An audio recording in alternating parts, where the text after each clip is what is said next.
अजिबात होणार नाही। महत्वाचा केंद्रीय मुद्दा काय आहे तर संपदा मुंडेंची हत्या झाली का।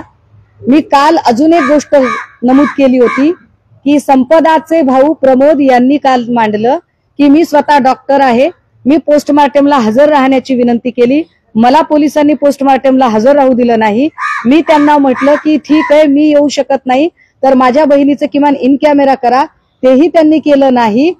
त्याच्या पुढे जी माहिती आमच्यापर्यंत पोहोचली, एक स्थानिकचा माणूस तिथे आला जो सतत हॉस्पिटलला काम करत होता आणि घटना घडल्यानंतर पोलिसांच्या सोबत पहिल्यांदा गेला, पण त्याला त्याच्या जीवाची प्रचंड भीती वाटते। तो म्हणतोय की मी माझं नाव सांगू नका, पण त्याचा अजून काहीतरी एक वेगळाच दावा आहे की हँगिंगच्या वेळच्या कपड्यांचा रंग वेगळा होता आणि बेडशीट मध्ये गुंडाळल्यानंतरच्या कपड्यांचा रंग वेगळा होता, हे अजून एक वेगळंच आहे। काहीही असो, उलट माझं काय म्हणणं आहे की खरंच रणजित दादांनी सुद्धा आमची मदत केली पाहिजे।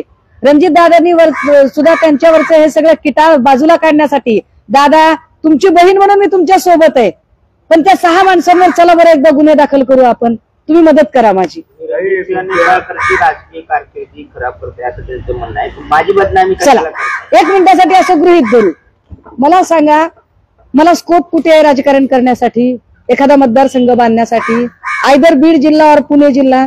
बीड जिल्ह्यामध्ये एवढं मोठं संतोष देशमुखचं प्रकरण झालं, सगळी लोक धनंजय मुंडेंवर तुटून पडली होती।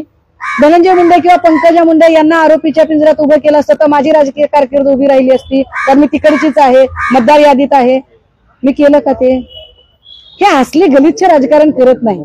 सुषमा अंधारे स्वतःच्या कर्तृत्वावर विश्वास ठेवणारी आहे, असं उष्ट्या खरकट्यावर वाढायची सवय नाही आम्हाला। मिनिटाला म्हणत होती सुषमाताईने बघावं, महबूब शेखने बघावं, त्यांचा माझ्यावर जीव आहे, गेले नाहीत का? म्हणजे त्यांनी फारच मनावर घेतलंय, पण अहो मग मी म्हणते ना त्यांना की माझ्यासाठी मला फोन केला नाही ना, पण अहो माझ्यासाठी खुर्ची लावली आहे हे मला कसं कळावं? खाली फलटणकर लिहिलंय, खाली एवढं पण लिहिलं नाही मेसेज मध्ये की रणजित निंबाळकरचं निमंत्रण नाही म्हणून, तरी पण गेले असते। तुम्ही बघा माझ्याकडे तो मेसेज आहे, तो मेसेज दाखवू का तुम्हाला?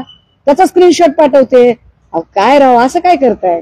बरं मी अख्खा दिवस म्हणते ना की या, मी काय म्हणते की तुम्ही गुन्हेगार नाही ना, नाही तुम्ही गुन्हेगार।